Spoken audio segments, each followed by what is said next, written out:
por supuesto tenemos que hablar de lo que está pasando en Venezuela. Un proceso electoral que ha terminado y que muchos tienen dudas. Y fíjense todo lo que está pasando a nivel mundial, ¿no? Tenés muchos países que, bueno, saludan a Maduro y muchísimos países que dicen yo no creo en esto. Aquí ha habido fraude, no ha sido transparente el proceso electoral. Por eso lo tenemos a Constanza Massina en línea, directora de la licenciatura en Ciencias Políticas de UCEMA. Constanza, qué placer tenerte. ¿Cómo va? Buen día. Gracias por estar ahí. ¿Qué tal, Gustavo? Mucho gusto. ¿Cómo estás? Muy bien, muy bien, muy bien. Aquí estamos con Raúl Vázquez. Para escucharte, ¿cuál es tu análisis de Dale. todo lo que viste hasta ahora? A ver, te escuchaba recién en la presentación y decía, hay tantas cosas de las cuales hablar en este ratito. Empezaría por el final. El final es que Maduro hacia la madrugada se proclama en prácticamente una autoproclamación sin tener el conteo final de los votos como ganador de una elección donde todas las encuestas le daban en contra, ¿no? Donde perdía 70-30, donde los datos que tiene la oposición le daban aproximadamente entre 60 y 70 puntos a la oposición, y que sin embargo Maduro termina diciendo que él gana con el 51% más del 51% de los votos, en un proceso de escrutinio justamente donde la oposición no pudo acceder al conteo de los votos, a los centros de votación justamente, y sobre todo donde no pudieron acceder a ese Consejo Nacional Electoral, que es el que termina procesando las actas y diciendo que Maduro ganó en esta elección. Vos decías esto de tantos presidentes que se han proclamado en contra de lo que pasó en Venezuela, ¿no?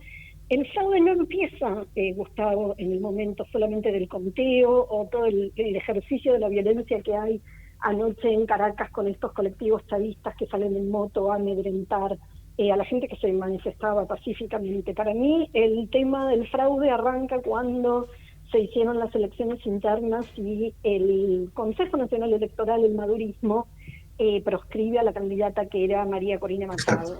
Exacto, exacto. Entonces, ¿hola? Bien.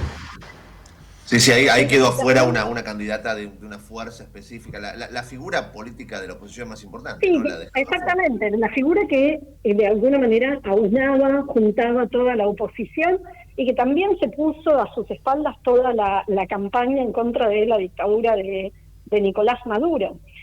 Entonces, María Corina Machado fue proscripta, la eligió Corina Lloris para que sea la candidata también, sin mucho argumento proscribieron a Corina Lloris, y el candidato que estaba inscrito y que ya había sido aprobado por el propio Consejo Nacional Electoral, que es Edmundo González Urrutia, que es finalmente el candidato, queda como candidato, como representante de la oposición, y como cara visible, por más de que María Corina Machado estaba detrás de esta campaña por la democracia y por la libertad en Venezuela. Constanza, ¿cómo te va? Rolo Vázquez te saluda, es un placer. Vos sabés que mientras te escuchaba, uno empezaba a plantear, ¿no? Los que están de un lado y del otro, o esta cuestión que uno se da cuenta esta mañana, que países como Irán, Nicaragua, o por supuesto Cuba y demás, felicitaban o saludaban el triunfo de Maduro. Y ahí entra una figura de peso, y yo me gustaría que nos cuentes a partir de tu análisis cuál es el peso específico real que tiene en este sentido Vladimir Putin. A ver, gracias Rolo por tu pregunta, me parece súper interesante y era parte de lo que iba a decir antes y seguí por otro lado y después no volví.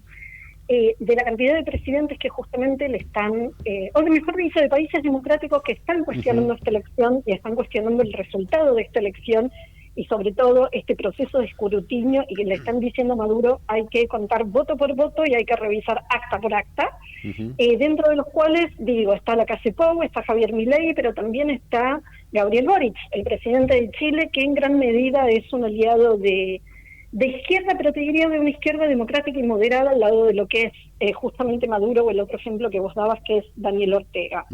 La semana pasada me preguntaban, bueno, ¿y qué pasa si Maduro hace fraude? ¿Qué pasa si Maduro no reconoce el resultado de las elecciones?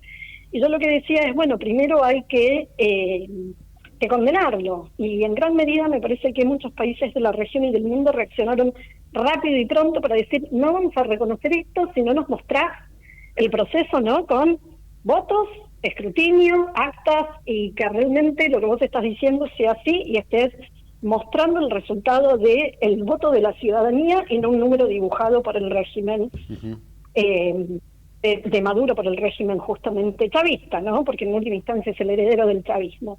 Y del otro lado están aquellos que, primero por su silencio, acompañaron a la elección de Maduro, algunos porque, en el caso de Petro, por ejemplo, sus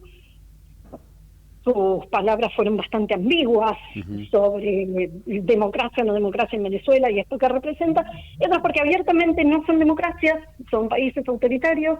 Vos los dijiste en tus ejemplos, empezando por Irán, pero siguiendo por Nicaragua, siguiendo por Cuba y siguiendo por el caso que vos decías de la Rusia de Vladimir Putin. Maduro se queja de los líderes que son mendepatria. Maduro reventó Venezuela, es decir, la loteó a Venezuela, la reventó de reventar, de entregar a China y a Rusia, y sin embargo acusa no de mendepatria a los demás. Pero los lazos entre Maduro y el también régimen de elecciones sumamente dudosas, ¿no? Pensemos que Putin ganó hace no tanto tiempo también por el 82% de los votos, es decir, también con elecciones muy fraudulentas, muy viciadas. Es un aliado de Venezuela desde la época de Chávez. ¿Y esto qué significa? Significa que la Rusia de Putin no es tanto que lo asista economicamente, tanto que lo asista en términos de asistencia militar, de inteligencia, de ciberseguridad, de hackeo y de todo esto. Vos fíjate algo que pasa anoche de la madrugada. Se cayó el sistema. Sí. ¿A qué te hace acordar lo de que se cayó el sistema? En el 2019, con la elección, ¿te acordás de Evo Morales? También se cayó el sistema a la madrugada. Sí. ¿Cuántas casualidades, no? A todos se les cae el sistema. Sí, es verdad. Es verdad. Ahora, Constanza, uno piensa en el futuro, ¿no? Porque, por supuesto, queda claro, Venezuela es una Cuba un poco más moderada, pero Cuba al fin, o sea, es una dictadura, lo has dicho y todos sabemos que es así, lamentablemente. Más allá de los intentos por parte de la oposición, así están dadas las cosas y este régimen nunca va a entregar el poder, ¿no? Nunca. Y entonces, ¿cómo sigue esta historia, no? Porque duele recordar una Venezuela pujante, una Venezuela que tenía, qué sé yo, que tenía mucho dinero por el petróleo. Que tenía un PBI altísimo. Era una potencia sudamericana y de pronto hoy es esto que te da una pena, con 8 millones de venezolanos afuera de Venezuela, o sea, casi un país. Afuera de Venezuela. O sea, hay más venezolanos afuera de Venezuela que uruguayos en Uruguay. O sea, un país afuera de un país. Una tremenda diáspora, sí. ¿Esto hasta dónde puede aguantarse? Sí, de familias partidas, ¿no? Yo lo que ayer veía mucho, sobre todo los que estaban concentrados en Buenos Aires, pero no solamente en Buenos Aires, vi concentraciones en México, vi concentraciones en Chile, de familias que están partidas, ¿no? Pero yendo a lo que es tu pregunta, a ver, ¿qué nos dice la ciencia política sobre las transiciones? Cuando los líderes autocráticos, los líderes autoritarios, los dictadores deciden irse. A ver, vos no vas a decir, y por sus propias ganas no se van. No, excepto que la presión nacional e internacional sea tan fuerte que de alguna manera aparezcan los reformadores al interior del régimen que empiezan a democratizar, a liberalizar y a negociar su salida. Hoy lo que falta al interior del régimen de Maduro es ese sector reformista que diga nos tenemos que ir, porque más tarde que temprano nos vamos a tener que ir, y empiecen las reformas de cara a, por ejemplo, realizar una elección pero respetar el resultado. Te voy a poner 2 ejemplos rápidos de esto. Uno, el régimen, la última dictadura militar argentina cae porque pierde Malvinas. ¿Sí? Malvinas fue el último manotazo de ahogado, pero Malvinas pierde y eso acelera la descomposición del régimen. Un caso muy distinto fue el de Pinochet. Pero Pinochet, vos fíjate que la presión por democratizar lleva a que él convoque a un plebiscito en el 88, que termina llevando a la democracia en el 89, y Pinochet lo tuvo que respetar, respetó el resultado. Digo, pensando en otros dictadores de la región, que en algún momento la presión por la democratización, tanto nacional como internacional, pensá en el 88-89 Chile, cuando el resto de América Latina, pensando en Perú, Argentina, Uruguay y Brasil, habían vuelto a la democracia. Había mucha presión para que ello pasara. Digo, había ahí como una unidad internacional por la democracia respecto de, y por la creencia, ¿no?, de que es mejor vivir en democracia que vivir en dictadura. de que esta transición a la democracia ocurriera en Chile. Ahora, Constanza, en este sentido, el apellido Putin hace justamente fuerza, me imagino, para otro lado, y no olvidemos tampoco el régimen chino, ¿no? Digo, hoy leía que la vocera de la Cancillería de China había planteado que China y Venezuela son buenos amigos y que había felicitado a Venezuela por lo que llamó a una suerte de exitosa celebración de las elecciones. Digo, entre China y Rusia, el concierto internacional no sé si se declarará demasiado en contra, por lo menos en este primer tiempo, en nuestras primeras horas, de esta tiranía, ¿no? No, claramente, a ver, digo, tanto China como Rusia, pero también Irán, tienen intereses políticos, estratégicos y económicos, financieros muy fuertes en Venezuela, tanto en lo que hace al petróleo como hace a la explotación minera, fundamentalmente pensando en China y Rusia en esto, pero también a la infiltración, ¿no?, de fuerzas militares de los tres países, y ahí sobre todo pensando en Rusia y en Irán y no tanto en China. Pero ahí lo que me parece es, a ver, el régimen de Xi Jinping también es un régimen que Xi Jinping fue electo en la última asamblea del Partido Comunista por unanimidad. No tuvo ni siquiera un voto de abstención. O sea, ni siquiera nadie se animó a decir, no, yo no voto. No, por unanimidad fue electo. Esto pasó, creo que fue en noviembre del año pasado. Entonces me parece que ahí hay una sintonía de regímenes dictatoriales que están todos, ¿no?, en consonancia, y esto es lo que desde ciencia política llamamos la cooperación autocrática, de cómo, ¿no?, las dictaduras, las autocracias cooperan, se defienden, se cubren entre ellos. El tema es qué van a hacer otros líderes de la región, y pienso fundamentalmente en tres: qué va a ser López Obrador con México, qué va a ser Gustavo Petro con Colombia, y qué va a ser alguien que no nombramos hasta ahora, Lula con Brasil. Porque Lula la semana pasada le dijo, y Lula, que es uno de los mayores defensores de el régimen chavista y del madurismo y todo esto, Lula la semana pasada dijo, Maduro tiene que respetar el resultado.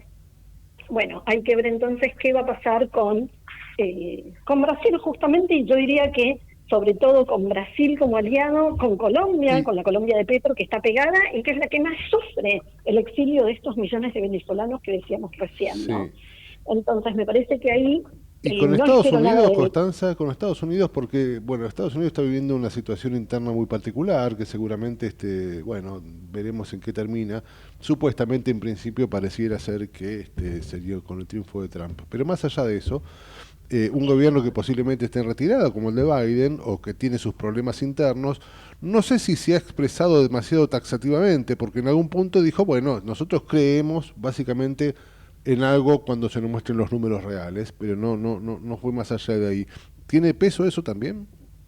Sí, a ver, tiene peso lo que dijo Anthony Blinken, sí, pero ahí hay que tener en cuenta dos cosas. No sé si me habló Gustavo o Rolo recién. Bueno, no importa, Raulo, sí.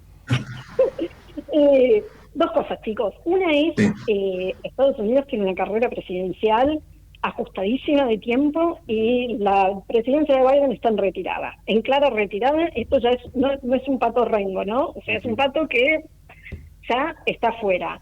Se está discutiendo si renuncia, se suma Kamala Harris, ¿no?, como para también mostrarle otra cara al Partido Demócrata y sobre todo para estos últimos meses de la gestión demócrata. Primero tiene ese frente, el segundo frente que tiene es Ucrania, el tercer frente que tiene es Israel-Gaza. Venezuela está allá, claro. Muchachos, ocúpense ustedes. Y eso ha sido lo que hizo Estados Unidos en los últimos años, yo te diría por lo menos de Obama para acá.